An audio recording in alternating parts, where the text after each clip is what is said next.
são pessoas que querem sair dos seus atuais empregos, das suas atuais áreas, para investir em uma coisa totalmente diferente, que dê prazer. Normalmente são essas pessoas que buscam uma franquia. Depois de Entende? uma carreira bem sucedida, chegando à diretoria, vem esse momento de questionamento, de propósito, de ninho vazio, de culpa. Para resolver isso, eu vou fazer uma coisa, vou empreender.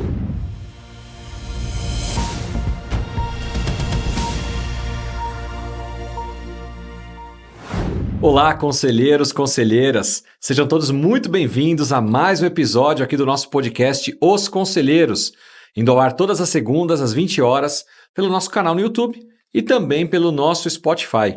Se é a sua primeira vez aqui conosco, agradeço pela sua presença e te convido a se inscrever em nosso canal. Tem aí um sininho, clica nele para que você saiba sobre os próximos episódios, para que você seja notificado ou notificada. Aqui no nosso podcast Os Conselheiros, nós trazemos empresários, executivos, executivas, conselheiros para falar um pouco sobre a sua trajetória de vida pessoal e profissional, levando insights, pílulas de conhecimento sobre erros, acertos durante a sua trajetória de vida, tanto pessoal como profissional. Sejam todos muito bem-vindos e junto comigo vamos dar as boas-vindas à nossa convidada de hoje. Ela que é empresária do ramo de franchising e também viu no conselho uma oportunidade de estar ajudando outros empresários. Eu estou falando dela, Laura Lopes. Laura, seja muito bem-vinda ao nosso podcast. Olá, Marcelo, tudo bem? Muito obrigada pelo convite. Estou realmente honrada de estar aqui com vocês. Muito obrigado pela receptividade. É uma honra também tê-la aqui conosco para esse bate-papo. E sinta-se em casa. Eu sei que você recentemente passou pela formação de conselheiros, então, além de empresária, é também uma conselheira agora, ajudando outros empresários e empresárias. Então, já é uma board member, né? Aqui o nosso querido Udo Girlich, que você teve a oportunidade de conhecer, ele, na verdade, nos chamam de board family. É uma grande família de conselheiros, então sinta-se realmente em casa para esse nosso bate-papo, tá bom? Tá bom, é assim que eu me sinto. Muito legal. Vocês que estão nos assistindo, querem conhecer um pouco mais sobre a Board Academy? Querem conhecer um pouco mais sobre os nossos conteúdos? Acessem o nosso site boardacademy.com.br ou nas redes sociais. Será um prazer também atendê-los e quem sabe você se tornar parte aqui da nossa Board Family, formada por board members de todo o Brasil, inclusive de outros países. Mas Laura, começando aqui a nossa conversa, né? Eu não sei se você teve a oportunidade de assistir outros episódios. O pessoal está até falando assim, Marcelo, muda um pouco o discurso, mas o meu diretor não me ajudou ainda a inventar um outro discurso. Então eu sempre uso aquela analogia da foto e do filme, né? Então a foto de hoje é a Laura Lopes, que é empresária, né? Do ramo de franchising, que agora é conselheira também. Essa é a foto. Mas eu gosto muito mais do filme, que conta uma história, uma trajetória. Então se você me permite rebobinar um pouco essa fita ou retroceder, né? Não sei qual que é a palavra mais atualizada para falar, voltar um pouco aí, dar uns 2 passos atrás, para a gente conhecer um pouco da sua trajetória, da sua origem. Então, Laura nasceu aonde? Laura foi criada aonde? Primeiros passos ali na sua decisão por formações, estudos, trabalho, até chegar então à Laura executiva de hoje. Acho que eu vou entregar um pouco a minha idade, né? E o filme vai ser meio que um Senhor dos Anéis, de longa duração, né? Brincadeiras à parte, Laura nasceu em Montevidéu, Uruguai. Uau! Sou Zero uruguai... sotaque? Zero. Zero, porque eu sofri muito bullying. Se fosse nos dias de hoje, não sei o que teria dado, mas eu sobrevivi. Cheguei no Brasil com 14 anos, em novembro, e em fevereiro eu já estava matriculada na escola sem saber falar português. Né? Então, 14 anos 14 anos de um idioma castelhano, né? Isso. E vindo para cá, para que cidade, para qual estado você veio? São Bernardo do Campo, São Paulo. Meu pai metalúrgico, viemos para o Brasil em busca de melhores condições, né? E ele trouxe a família, né? Na época, 14 anos, tinha que vir. E São Bernardo, o ABC ali estava bombando, era onde tudo acontecia em termos da nossa indústria automotiva e autopeças, né? Exato, exatamente. E foi por isso que ele escolheu a dedo a cidade. Chegamos então, com meus 14 anos, me formei em tecnologia da informação, né? Fiz faculdade de tecnologia da informação e era uma das primeiras mulheres na área de tecnologia. Sim, ainda muito incipiente, né? Tinha ali o processamento de dados, CPD. CPD. Estou entregando tudo aqui. aqui. Assim, sempre meu pai na verdade, né, minha referência como empreendedor, né? E, embora com pouca instrução, ele disse naquela época eu não queria ser analista de sistemas, como eu me formei, né? Eu queria ser ou jornalista ou veterinária, coisas muito parecidas, né? Mas ele disse o seguinte: no futuro, quem dominar os computadores dominará o mundo. E eu levei isso para a vida e falei, bom, então vou fazer essa faculdade aí de tecnologia. E foi bem desafiador, um ambiente extremamente masculino. Na época, né, hoje a gente tem maior presença feminina também. Entrei na faculdade com 17 anos e fui Em São logo... Bernardo mesmo? Não, eu fiz faculdade, agora não é mais Ibero-Americana, ficava na Brigadeiro Luiz Antônio. Lembro. Agora acho que é Anhanguera, alguma Eu coisa acho que é assim, Anhanguera. mudou. Fiz, na época, presencial, 4 anos, de segunda a sábado, né? Para quem aí está começando carreira no híbrido, estudar no híbrido, muito E bom. você continuava morando em São Bernardo ou teve que se mudar? Não, morava em São Indo Bernardo, e vindo todo indo e dia. vindo todo dia. Até fiz um vídeo esses dias falando sobre isso, como era diferente nossa vida, né? De transporte público, e comecei a trabalhar na indústria automotiva, desenvolvendo software para planejamento e controle da produção. Mais masculino ainda, né? O ambiente. Trabalhei na Ford, trabalhei na Cofap, trabalhei na Volkswagen, trabalhei na MWM de motores. Sim. Fiz uma carreira de muito sucesso. Cheguei a ser diretora numa empresa de tecnologia, mas fui diretora comercial, vendendo software. No meio do caminho, eu fiz uma transição para a área comercial, que é onde eu mais me identifico, né? A época que eu fui desenvolvedora, aquela coisa muito eu e o computador e eu, não foi a época mais feliz da minha vida.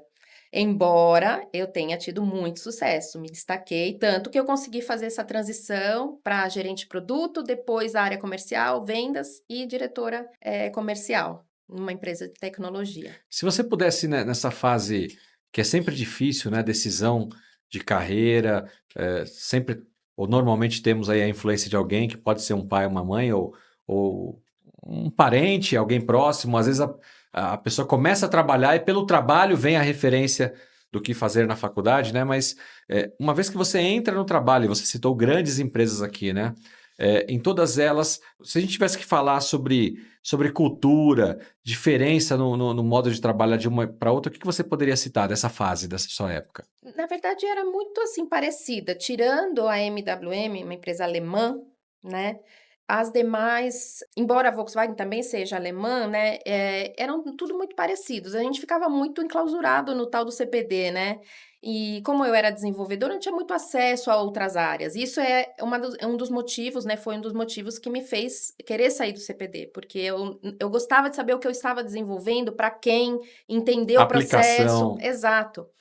E foi assim que eu resolvi fazer essa transição de carreira. E aí, quando eu resolvi fazer essa transição, eu fui para a área de tecnologia em saúde, onde permaneci aí uns 15 anos e me especializei em softwares para a área de saúde. Antes de você falar da parte de saúde, você citou antes que você viu alguma diferença na MWM por ser alemã, e até curioso porque a Volkswagen também sendo, mas você não sentiu tanto isso lá. Não. O que era diferente na MWM? Ah, muito mais rígido. Na época, né? Hoje não sei mais, mas MWM é ali nas Nações Unidas, nas não é Nações isso? Unidas, isso. Eu tenho parentes que trabalham lá até hoje. Sério? E então eu fazia esse triângulo, tá? Nações Unidas, Brigadeiro Luiz Antônio e São Bernardo, todos os dias. Super fácil, com o trânsito de Sobrevivi. São Paulo. Não, e de transporte público, né? Ônibus, metrô, na época, lotação, né? Hoje acho que nem tem mais Acho que lotação. não tem. Muito rígido, né? Óbvio, na parte de chão de fábrica, processo, super importante, né? Tinha um machismo muito forte na época. E sobrevivi a isso também, eu senti muito na pele, assim, se fosse nos dias de hoje, né, seria diferente. Naquela época a gente, como diz meu pai, engole o choro e vai para frente, né? E não sei se coincidiu daquela equipe de tecnologia dentro daquela empresa especificamente, foi assim onde eu senti muito essa discriminação mesmo, por ser uma mulher numa área muito masculina, Eu né? acho que isso não é mais assim lá pelas informações que eu tenho. E talvez é aquilo que você No falou. mundo não é Pode mais, ter. né? Ainda Não é bem. mais. Mas você pode realmente ter pego um momento, uma equipe, um líder, e que não Uhum. necessariamente significa que a empresa é assim, né? Então, É. até para a gente deixar isso aqui registrado, Tenho Ah, sem muito dúvida. respeito e admiração. Hoje já não é mais MWM, né? Agora ela foi Não. vendida, se não me engano, é outro nome a empresa. Não sei, É, não é. sei.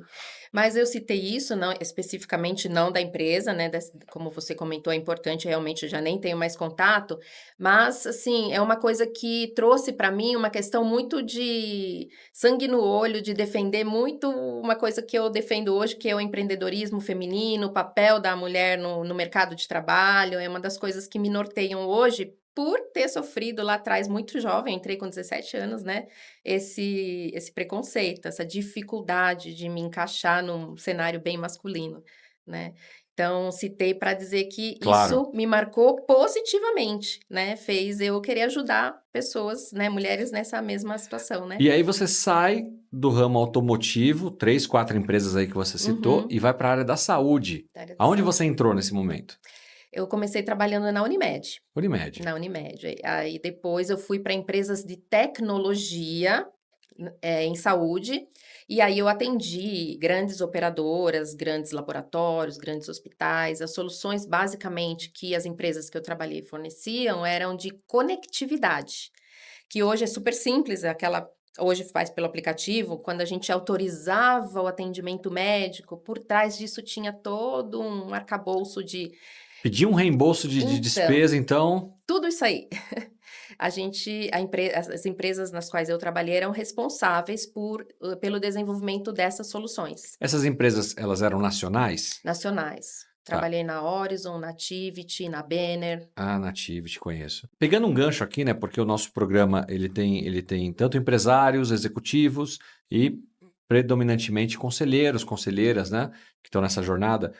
Nessas empresas, especialmente as nacionais que você atuou, você teve algum contato com o conselho? Se é que elas tinham conselho, como é que era isso? Sim, tive. Inclusive, muitas vezes eu fui a conselho apresentar projetos que precisavam de aprovação, né? Inclusive pela Tivity, na época ela era da Votorantim, do grupo Votorantim, depois mudou, foi para a Telefutura. Eu fui apresentar para o conselho da Votorantim novos negócios, a ideia para a gente consolidar o mercado de saúde na época, de conectividade em saúde, a compra de uma empresa. E nossa, foi uma experiência incrível, incrível, bem desafiadora, né. Com certeza, um projeto audacioso, né? Não é? Vamos implementar um produto, é uma coisa, comprar uma outra empresa E compramos, e e nos compraram. tornamos a maior empresa de conectividade em saúde. Que legal. Nessa fase você já era diretora, era gerente, Eu era coordenadora de Business coordenadora Unit de saúde. e sendo colocada à prova diante do conselho. Sim, Ali, de alguma forma, você já começava a pensar em conselho em alguma atuação sua como conselheiro ou estava algo distante ainda? Não... ainda não. Não pensava naquela época, pensava só no conselho realmente em como eu poderia ter um poder de persuasão das minhas ideias para Desse convencimento do lado da conselho. mesa, como que eu trato com o conselho? É, Mas o conselho ainda era uma coisa distante. É o sim, Olimpo lá, é onde sim. estão os representantes dos sócios, né? Quando entrava naquela sala dá um gelo, né, porque ali era a sua carreira, o sucesso do seu projeto ou não, né. Então tinha que se preparar muito bem. Bacana. Quantos anos você ficou nesse setor atuando na saúde? 15 anos. 15 anos. Uhum. Nesses 15 anos, aí você foi galgando o crescimento e aí chegou Isso, a gerência ou diretoria diretoria. já nessa parte na área da saúde mesmo. Isso. Eu cheguei a ser diretora comercial de empresa de tecnologia em saúde aos 40 anos, conforme eu me propus. Porque tudo eu sou muito obcecada por metas, resultados, né, e eu tenho um desenho da minha vida até o final. E eu tinha a meta de me tornar diretora aos 40 anos de idade, e consegui. Parabéns. Obrigada. Depois disso, cheguei. Eu tenho uma analogia. Hum. Eu cheguei à minha primeira diretoria com 34 anos. Também tinha a meta dos 40, mas aconteceu antes, Uau! né? E aí eu faço uma analogia com o Monte Everest. Eu conto isso, inclusive, em algumas palestras que eu ministro.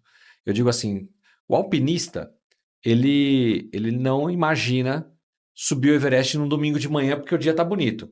Tem um planejamento, né? Uhum. Então, talvez primeiro ele venha aqui no Pico do Jaraguá, Morro da Bandeira, e aí vai aumentando o nível de dificuldade, como é a nossa carreira, cargos, Uhum. né? E aí, finalmente, um dia ele está preparado emocionalmente, fisicamente, financeiramente, enfim. Tudo tá coordenado para que ele possa chegar no Monte Everest. E aí, finalmente, ele sobe. Não são todos, e ele sobe. Aquele que sobe, eu nunca subi o Monte Everest, mas a gente vê nos filmes, assim, né, nas fotos, o que ele faz? Ele comemora, conseguiu. Ele tira uma bandeira do país dele, né? Coloca lá naquele suporte que ajuda ele a subir ali, um mastro, não sei como é que é o nome daquela quase uma bengala ali. Uhum. E ele espeta no gelo. Na época era uma foto, agora não sei se é o celular, mas ele faz uma live ali, né? Mãe, cheguei e tal, e tira uma foto para comemorar e comprovar de que ele esteve lá em cima, né? Uhum. Porque ele não leva uma equipe de jornalismo junto para Sim. fazer essa foto. Mas o que acontece depois disso? Isso que me chama muito a atenção. Depois que o alpinista escala o Everest, comemora, tira a foto, ele tem que descer de lá. Porque se ele ficar lá em cima, ele morre. Ar rarefeito, frio, avalanche. São muitos fatores que podem pegar ele desprevenido. Tem um horário certo que ele tem que descer, que se passar daquele horário não desce mais, tem que dormir. Se dormir vai morrer por causa do frio. Enfim, na carreira executiva, muitas vezes acontece isso também. Uhum. A gente luta tanto para chegar na tal diretoria, e aí você chega, você comemora, você vibra, mas depois você olha para um lado, olha para o outro e fala, tá, mas e agora? É esse cargo? É Era essa só empresa? Essa atividade? Tem uma montanha maior do que essa para eu escalar? Porque nós somos movidos por propósito, por sonhos, né? Desafios. Qual será o próximo? Fecho parênteses aqui e volto com você. Então, 40 anos, chegou na diretoria. Olhou para um lado, olhou para o outro. E aí? E agora? O que aconteceu? 15 anos na área da saúde. O que veio depois? Pois é. E aí é o grande desafio, né? Eu olhei e realmente senti. Eu faço uma outra analogia. Quando a gente cria os filhos, né? E a gente cria os filhos para a vida, e eles vão voar. Tem uma síndrome chamada síndrome do ninho vazio, né? A gente, tudo aqui, eu dediquei minha vida X mil anos e agora, né, o filho voou e eu me encontro aqui sozinha, foi mais ou menos a mesma coisa. Deu um vazio. E aí eu tinha dois fatores motivadores. Um era esse vazio e o outro era a maternidade. Pelo fato de eu ter ficado tão obcecada pela meta, eu fiquei muito tempo trabalhando demais e meu filho, eu perdi muito do crescimento dele e começou cheguei ali, tá bom, e valeu a pena eu ter perdido tudo isso? Aí, culpa. E nas E mulheres, isso deve ser muito mais é forte do que muito nos homens, né? forte.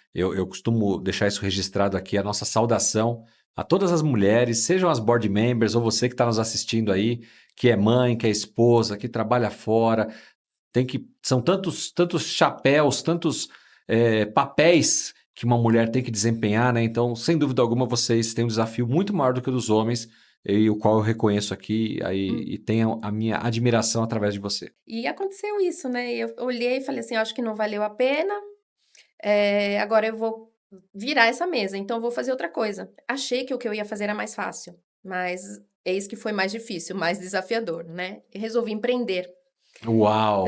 resolvi Depois de empreender. uma carreira bem-sucedida, chegando à diretoria, vem esse momento de questionamento, de propósito, de ninho vazio, de culpa.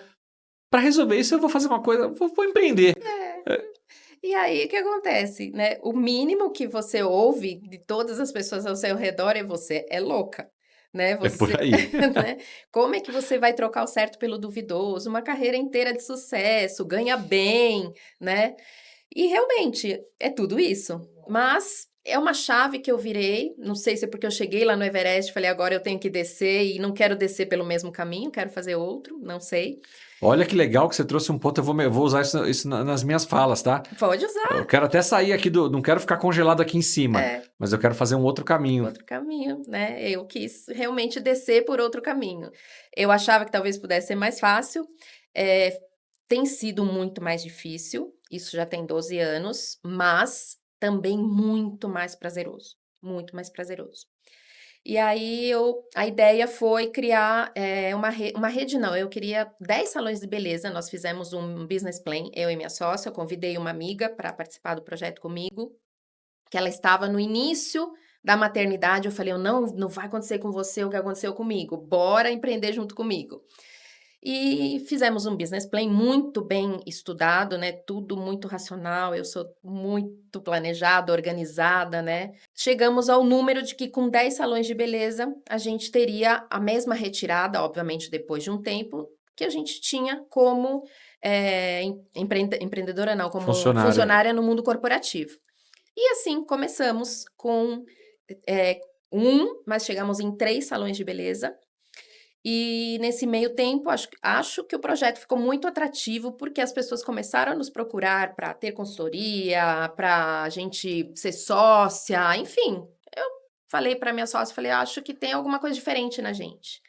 Hoje eu sei o que é diferente e já falo sobre isso, mas aí nesse meio tempo a gente não queria mais sócios, isso era claro. Resolvemos escalar o negócio através do modelo de franquias. E o que é diferente na rede de salões de beleza? Que é a Turquesa, Turquesa Esmalteria e Beleza. Este ano completa 10 anos como franqueadora. Nós trouxemos todo o nosso conhecimento do mundo corporativo em gestão para o salão. Porque, embora tenha mais de 1 milhão de salões de beleza no Brasil, eles são todos muito informais, não tratam o salão como uma empresa. Então isso trouxe para a gente muito sucesso. Então, assim, o nosso projeto, ele foi concebido nos mínimos detalhes: branding, marketing sensorial, cor, projeto arquitetônico, né? Ele foi concebido como uma empresa, e não é isso que a gente vê acontecer no mercado. E aí começamos então, em 2014, a expandir a nossa rede, A hoje princípio, vocês montaram em São Paulo. em São Paulo. Em São Paulo. Chegamos a ter 3 Loja lojas de rua, próprias de shopping, de rua. de No rua. início foi tudo de rua, depois que a gente começou a diversificar, mas isso depois já do franchising, né. E você a única, imagino eu, né? A única experiência no setor como usuária, né? Não como uma profissional. Exato. E por que isso, né? Primeiro, a gente queria uma coisa que a gente gostasse, né? E eu sou uma apaixonada pelo setor, consumidora, muito do meu dinheiro ficou lá atrás, nos salões de beleza dos outros, mas não foi só isso, né? O mercado de beleza estética é um dos melhores mercados para a gente trabalhar em termos de oportunidade. É o que mais cresce no Brasil e no mundo há mais de 10 anos, acima de 2 dígitos, mesmo no lockdown a gente cresceu quase 9%. Olha. É o terceiro maior mercado, no mundo, é o brasileiro, né, a mulher brasileira, ela tem uma cultura totalmente diferente de consumo de produtos e serviços de beleza do que no resto do mundo, né. Existe pesquisa que diz que a mulher prefere deixar de comer do que de se cuidar. Então, se entre fazer a unha ou almoçar, a gente faz a unha. Então, assim, é uma rentabilidade muito boa, então tinha, além da paixão, um racional que nos dava esse embasamento para seguir em frente. E de lá para cá são 100 unidades. 100 100 unidades daquele unidades. plano, daquele business De plan 10, original de 10, claro que talvez 10 lojas próprias, não sei, eram 10 no próprias, momento. nunca não começamos pensando em franchising, o franchising apareceu como forma da gente escalar com capital de terceiros. 3 lojas, abre o mercado para franquia, tiveram apoio da ABF, foram buscar orientação, como foi isso, esse processo? Porque tem muita gente aqui nos assistindo que talvez esteja pensando ou nunca pensou no seu negócio como uma possibilidade de franquear, uma forma de ampliar ele, abrir outras unidades em vez de É, filiais, ser o isso, modelo de franquia. Então eu queria que você sim. contasse um pouquinho sobre isso, como foi essa ideia, Uhum. né? Vai ser franquia, vai ser licença, vai ser filial, vamos expandir. Como é que foi isso e como que vocês tiveram, É. então, o know-how para chegar lá? Sou suspeita para falar, porque eu sou realmente assim, o Brasil é um mercado muito forte. A gente tem mais de 3.000 marcas no Brasil, tanto brasileiras quanto de fora, né? Quando a gente tem um índice de desemprego enorme no Brasil, quando você faz um recorte para o setor de franchising, só tem crescimento.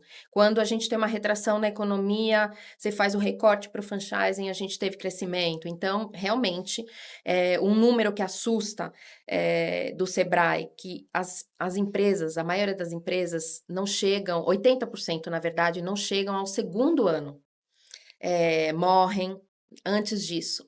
Quando a gente olha pro franchising, a gente sabe que esse número é 10% disso, ou seja, muito mais segurança para E investir. isso é o que faz um investidor ou um funcionário de uma empresa que vai se aposentar ou que juntou um dinheiro ali, pensar no franchising como uma opção dele não estar sozinho começando algo do zero, né? Uhum, Trilhar o caminho que alguém já trilhou. exato. Voltando para o Everest, é alguém pisar na pesada do outro, né? Uhum, exato. Isso te economiza muita coisa, né? Pelo menos tempo de planejamento, que o novo empreendedor deveria, ter esse tempo planejando, e eu sempre falo que é no mínimo uns 2 anos, mas a gente não tem essa paciência, né, o brasileiro é otimista por excesso, então vai tendo atalhos que dão errado lá na frente. Então, economiza tempo, economiza dinheiro, porque o franqueador transmite para o franqueado as lições aprendidas. Tudo aquilo que ele errou, contabilizou como perda.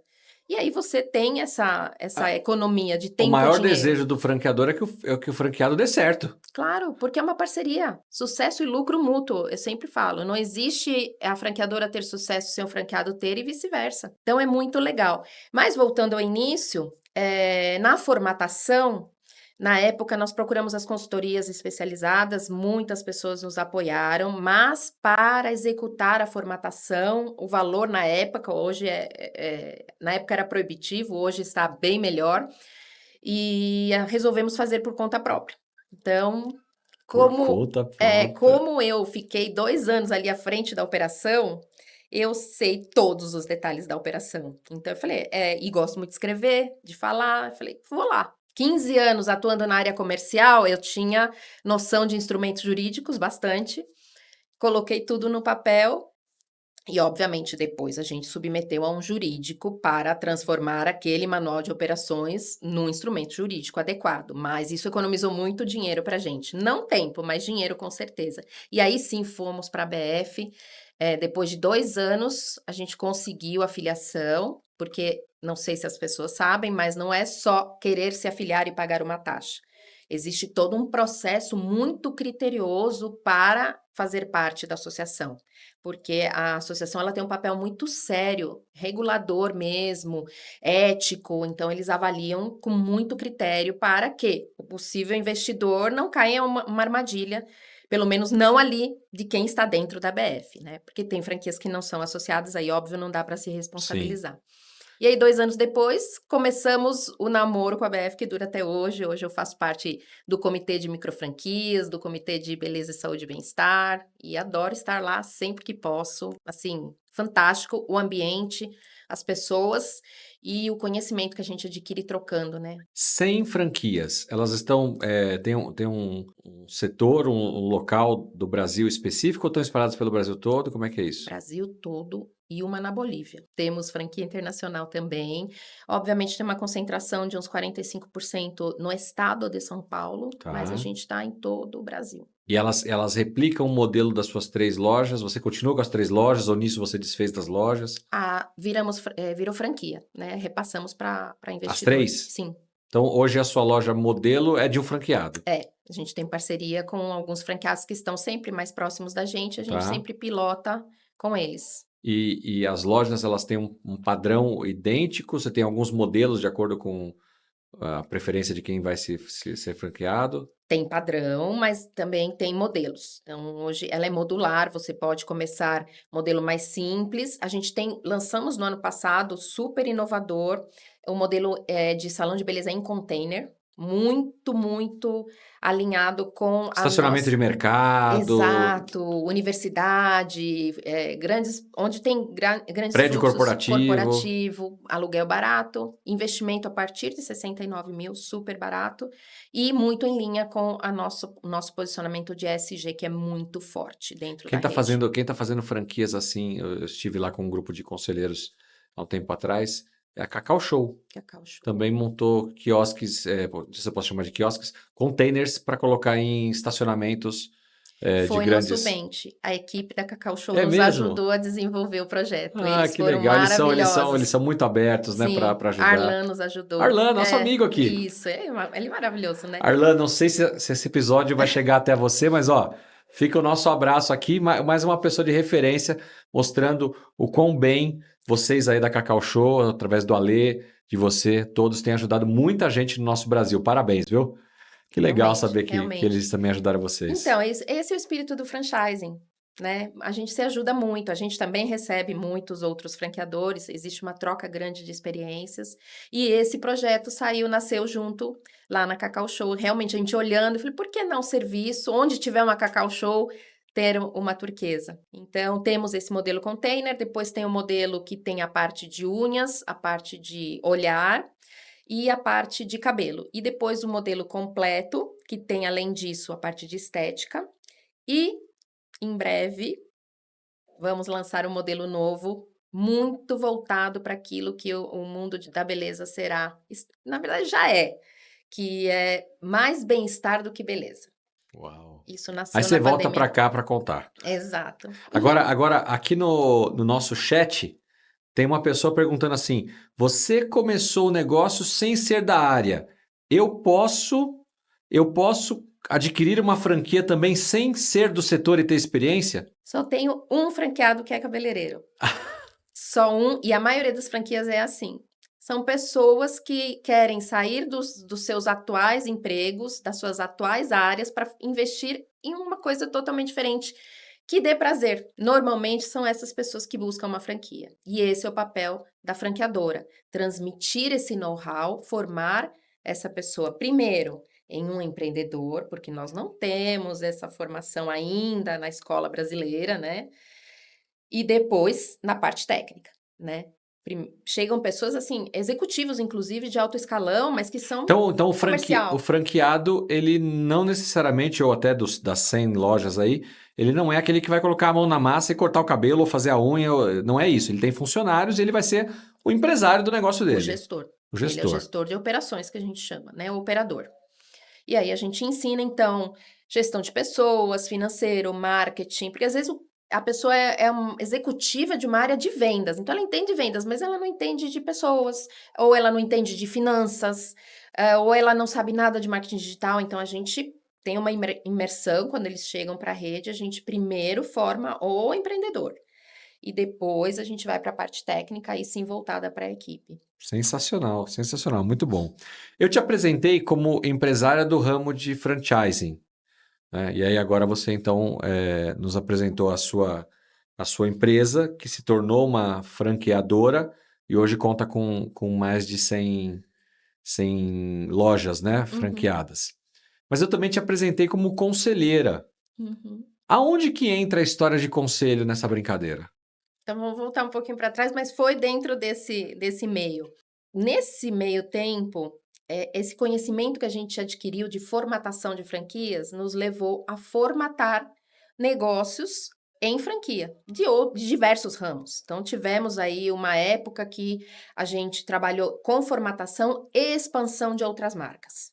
E começamos a perceber, eu mais especificamente, que os brasileiros, nós somos muito inovadores, né, nós temos muitas ideias, mas a gente tem uma carência mesmo de formação, que é o que faz o índice do Sebrae acontecer, de fechar 80% das empresas.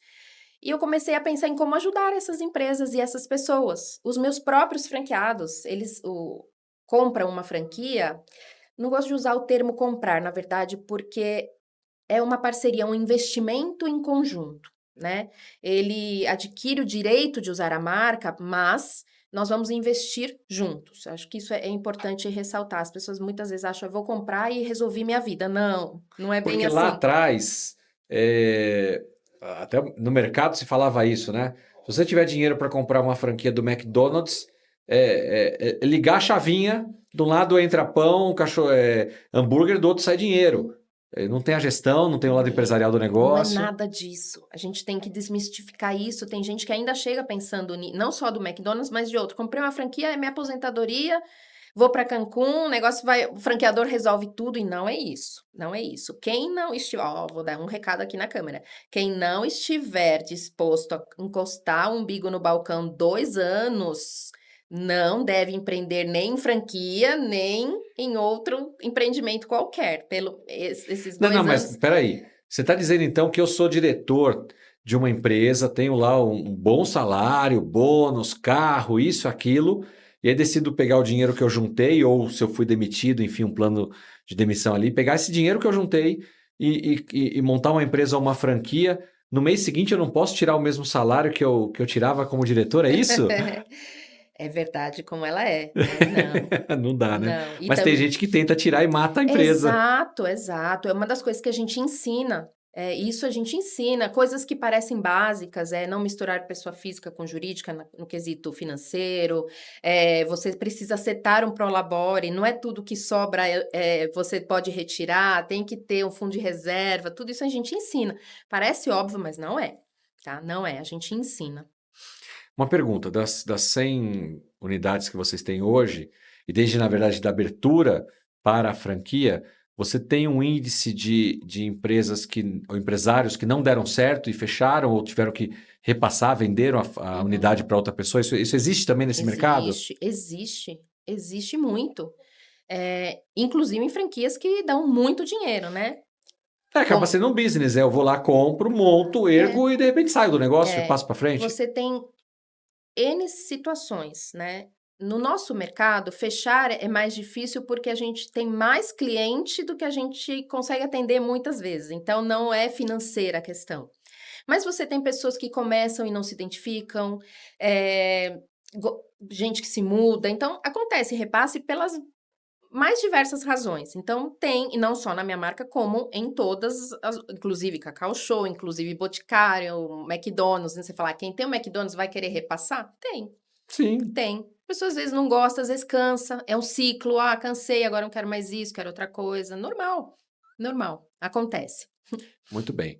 E aí a gente estava falando da questão do, Voltando ao do conselho. conselho. Isso. Aí eu percebi essas pessoas com essas dificuldades, outras marcas que a gente formatou, expandiu, e os próprios empreendedores que vieram atrás da Turquesa, e eu comecei a ver que eu me desenvolvi muito bem desenvolvendo essas pessoas.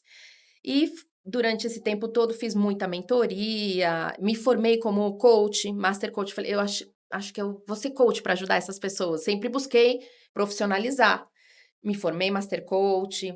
Não, ainda não é isso. E aí que eu comecei a estudar como eu poderia realmente, de forma formal, com processo, ajudar empresas a, terem a sua melhor performance, tomarem as melhores decisões. E foi assim que eu cheguei no conselho, né, formação de conselheira.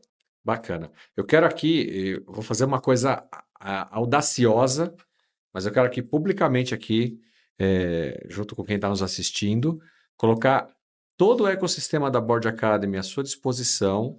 Se Obrigada. você precisar de conselheiros para apoiar, seja essas 100 unidades que tem franqueadas da sua marca, como outras que você esteja assessorando, apoiando, conte conosco. Nós temos hoje na Board Academy um ecossistema de mais de 3.000 conselheiros formados e que anseiam por trabalhar, por ajudar empresários, inclusive muitas vezes pro bono, no Uhum. sentido de realmente acontecer ali a troca. Então, Marcelo, eu posso colocar um conselheiro em cada uma das 100 unidades para servir ali como um advisor? Pode.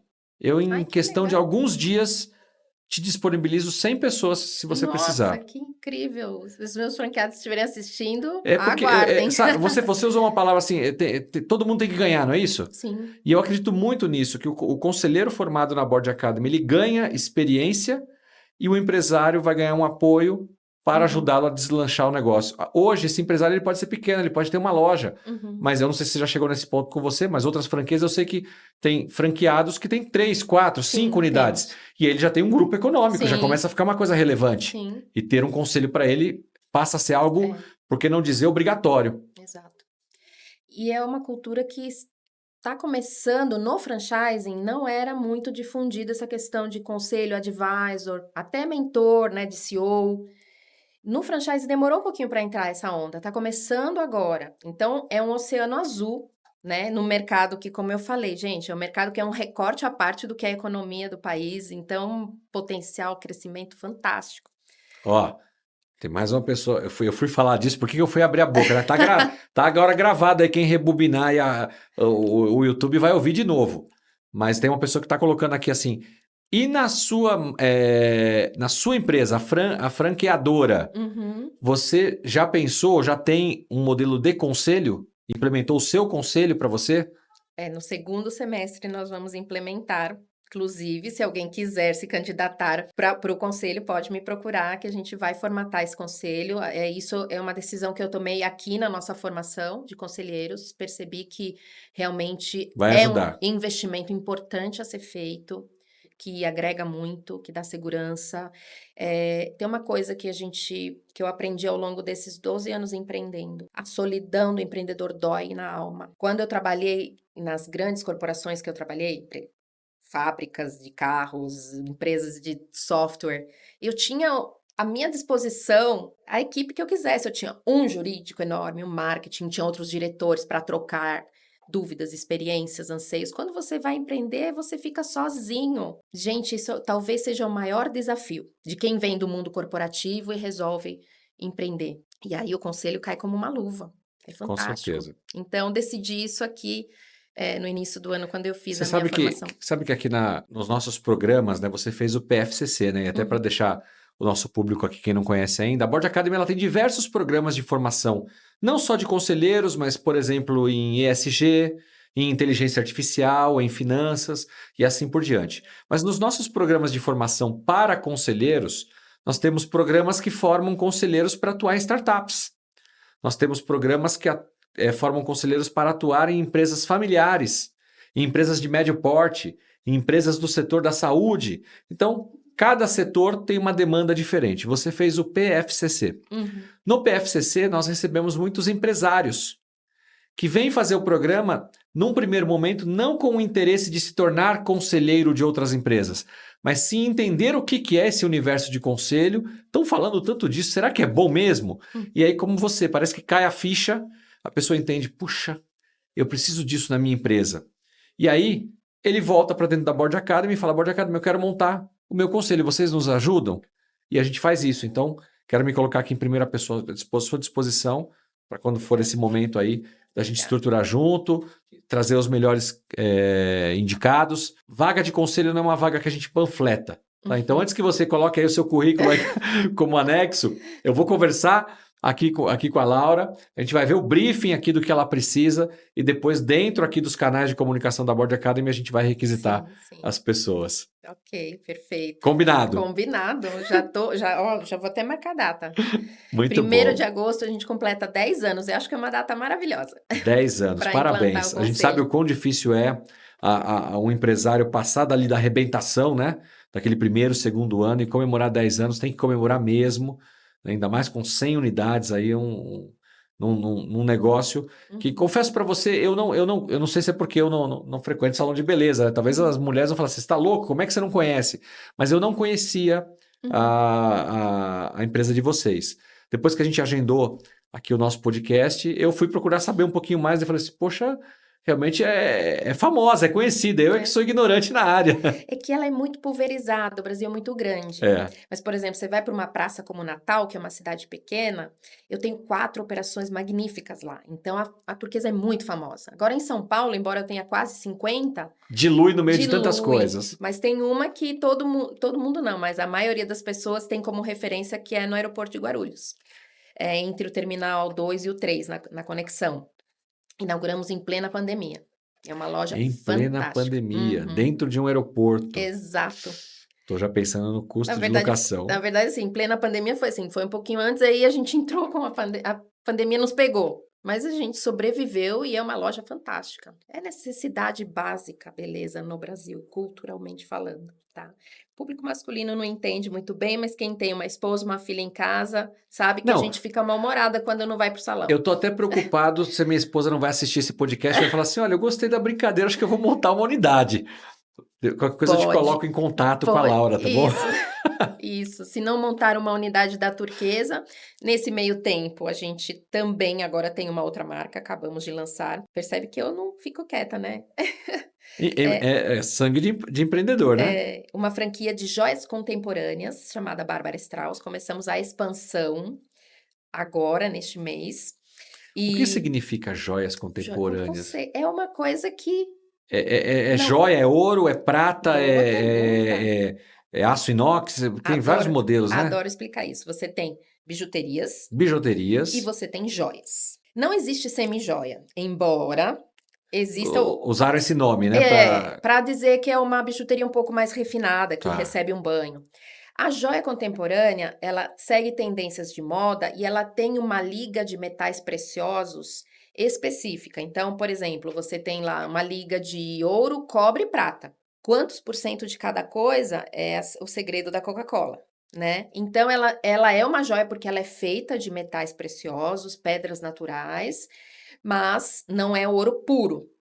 Então, por isso que não é joia contemporânea. E também não é bijuteria, porque a bijuteria é metal Com banho, eventualmente, às vezes nem banho tem. Ah, entendi. Então, não existe nós nos estabelecemos nesse meio, muito estrategicamente, porque hoje ou você compra biju ou você compra joia. Em termos de qualidade e preço, existe ainda um oceano azul e é onde a gente quer se Vai ser um posicionar. sistema também de franquia. É franquia, é franquia. Faz sentido ser dono de uma de beleza e uma do outro Total. junto no mesmo local? Não, no Não, mesmo isso local não. não. Ela tá formatada para ser, loja de shopping. Quiosque. Não. Também temos quiosque, mas, a expansão começou com a loja de 25 metros quadrados. Tá.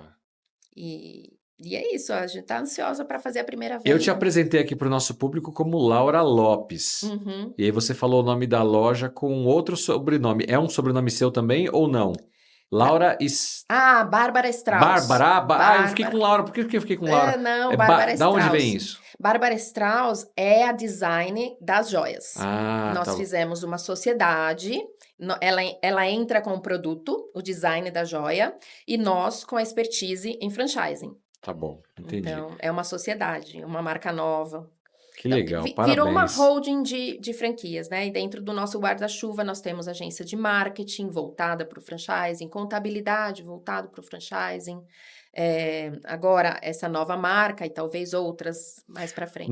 Não sei se você sabe disso, mas aqui na Board Academy, obviamente, a Board Academy também tem um conselho, né? Ela forma Uhum, conselheiros, ajuda empresas a montar os seus conselhos. Nós temos o nosso conselho.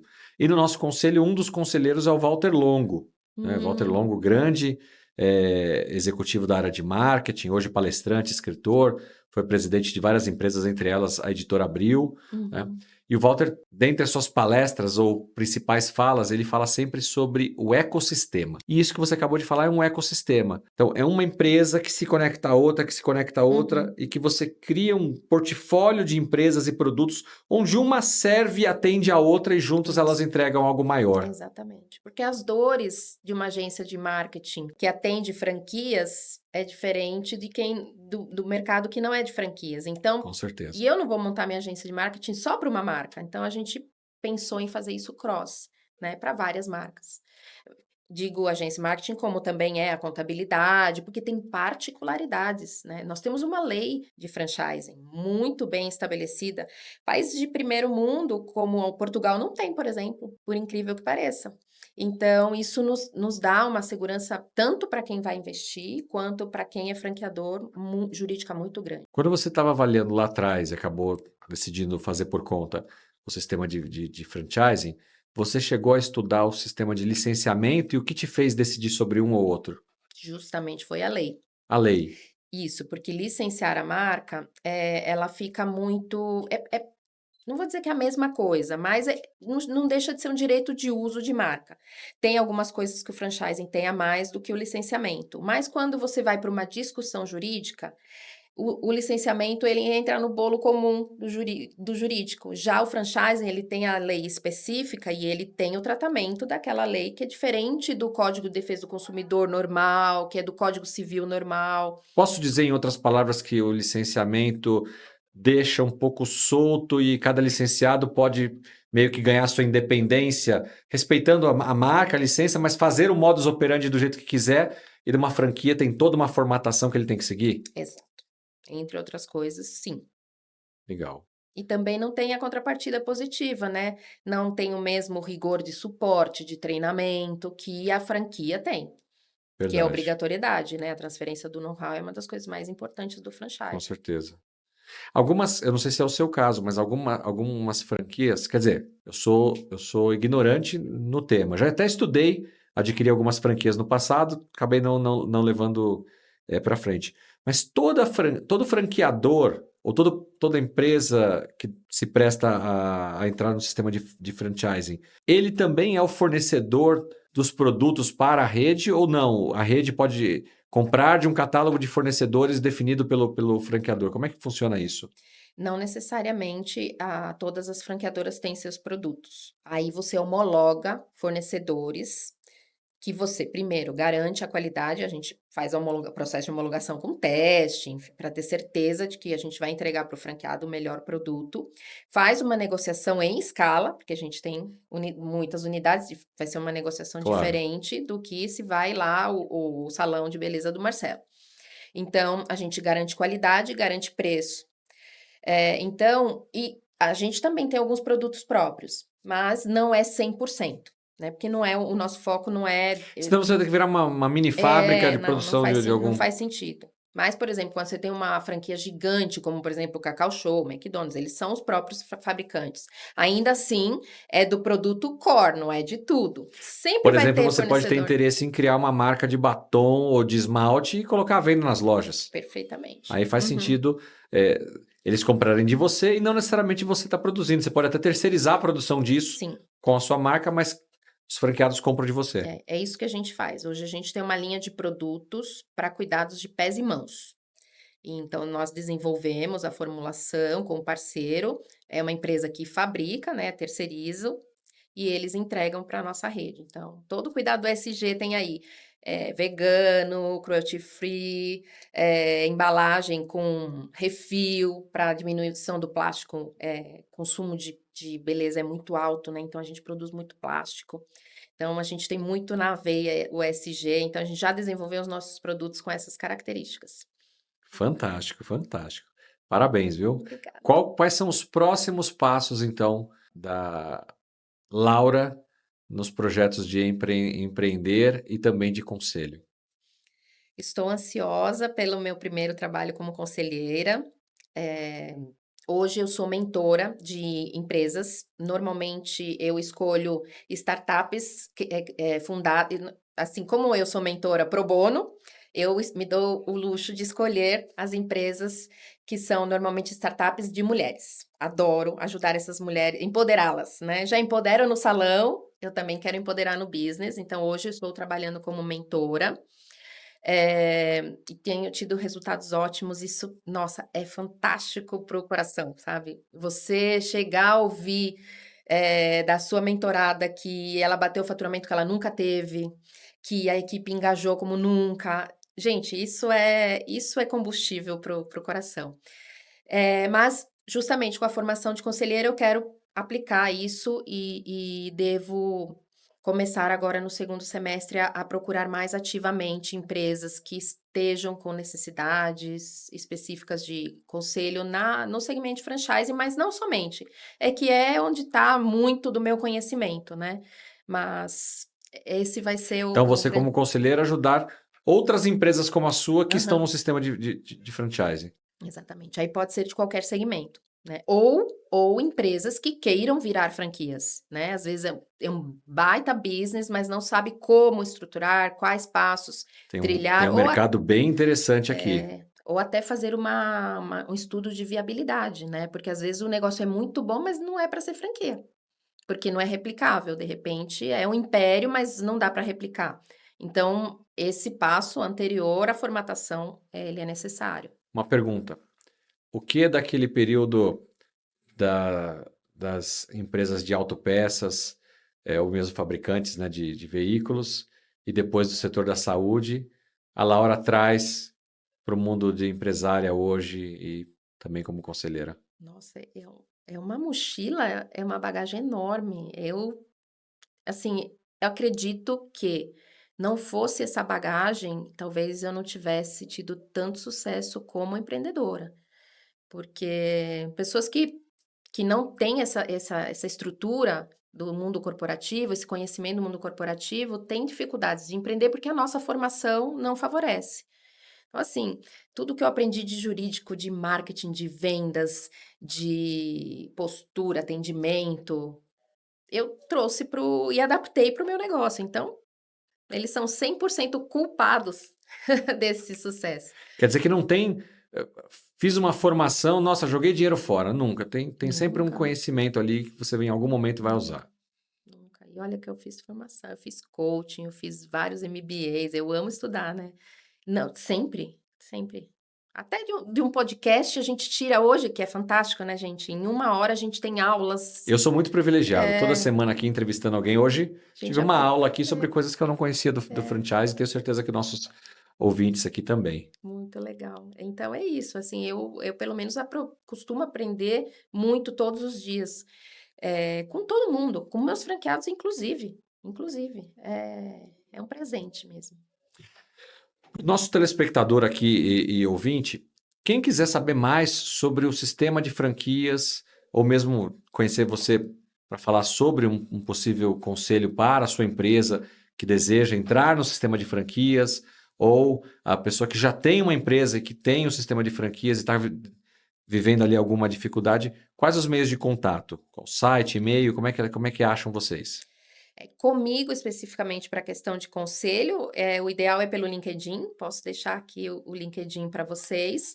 Em relação a se tornar de repente um franqueado, entrar para o mundo do franchising, aí tem o nosso site, né, que é www.turquesesmalteria.com.br, Turquesa Esmalteria, tudo junto. tudo junto, turquesesmalteria.com.br. Você isso. fala lá que você assistiu um podcast com você é a CEO Não, eu a diretora de divido de operações? diretora de A operações. diretora de operações e uma das fundadoras da empresa que estava num podcast na Na Board Board Academy, Academy, Os Conselheiros, e você ficou sabendo do negócio, para isso. eles te atenderem muito bem aí. Com certeza, vou preparar uma surpresinha. Ah, isso aí, ó, aí, tá vendo? Vale É, a pena, hein, conhecer. vale a Acho que até pena. minha esposa vai entrar em contato. E o seu LinkedIn, para que algum empresário, alguém queira conversar com você? Eu vou deixar o link, eu acho que dá para colocar no YouTube, né? Mas pode me procurar como Laura Lopes com Z, que Laura é Lopes, e com certeza, se você der um espaço e escrever Turquesa turquesa. Esmalteria, vai aparecer o nome dela, Isso, porque Laura Lopes talvez tenha outras, né? Mas se é, você na sequência coloca o nome da empresa, certamente ela vai aparecer ali. Você pode entrar em contato também, isso. caso necessite de um apoio aí, seja no seu conselho da sua empresa, seja para te dar uma orientação, uma consultoria também, por que não, né? Nesse Sim, processo aí de abertura para expansão via franchising, ou se você já é um franqueador e está precisando de ajuda também, uma colega franqueadora pode aí te ajudar com erros e acertos que passou até aqui, né? Porque não foram só, certamente, um mar de rosas, né? não, longe disso, né? Longe disso. A gente passou por crises, passamos por pandemia, né? Erramos muito, né? Em muitas escolhas que fizemos, mas que servem de aprendizado. Eu costumo dizer o seguinte, né? Passado não é sentença, passado é experiência, né? Tem gente que fala, sentencia, né? Aconteceu aquilo. Não, você tem que olhar e falar assim, o que que eu poderia ter feito diferente, né? Aprendizado, experiência, Experiência, é isso mesmo. né? Muito bom. Estamos chegando aqui a 1 hora de conversa, o tempo passou voando, Maravilhoso. e tem uma pergunta que a gente costuma fazer aqui para os nossos convidados, convidadas, que é a seguinte: se a Laura de hoje, empresária bem-sucedida, cheia de projetos pela frente, tivesse que voltar lá atrás para aquela jovem que, orientada ali, influenciada pelo pai, foi fazer processamento de dados, atuando na informática, se você pudesse voltar no tempo e dar um conselho para aquela Laura jovenzinha, que conselho seria esse? Nossa. Sabe uma coisa? Eu não faria nada diferente do que eu fiz. Então, talvez o conselho seria persista e uma coisa que eu costumo fazer sempre é entregar mais do que 100% para tudo que eu faço. Isso me fez chegar onde eu cheguei. Então, Laura, continua entregando mais do que 100%, que sempre alguém vai ver o seu trabalho e isso vai te dar bons resultados. Fantástico, fantástico. Laura, muito obrigado Eu pelo que seu tempo agradeço. conosco, passou voando. Espero que a Amei. gente possa vir aqui outras vezes e você contar do próximo case de sucesso que vem pela frente aí. Torço muito pelo sucesso de vocês e, novamente, eu, em nome da Board Academy, estamos à disposição para te ajudar, para te assessorar em qualquer ajuda que você precise, e fica o nosso compromisso aí dos conselheiros, dos advisors, para apoiar toda a sua rede. De verdade, nós vamos falar no particular sobre isso, tá Vamos, bom? vamos. Já anseio por isso. Muito obrigada, Muito de obrigado. E a coração. vocês que nos assistiram aqui no podcast Os Conselheiros, meu muito obrigado pela sua presença. Se você entrou no meio do caminho, depois que esse episódio ser concluído aqui, você pode voltar, assistir na íntegra também. Se esse episódio fez sentido para você ou você conhece alguém que está precisando desse conteúdo, compartilhe o link com a sua rede, com aquele grupo de WhatsApp, com aquele amigo, para que mais pessoas possam acessar também. Se é a sua primeira vez no nosso canal, te convido a fazer a sua inscrição e ativar o sininho para que você seja notificado, notificada sobre outros episódios, outros conteúdos que nós vamos distribuir aqui, seja no nosso canal da Board Academy no YouTube, como também no Spotify. Meu muito obrigado e nós nos vemos no próximo episódio. Até mais. Tchau, tchau.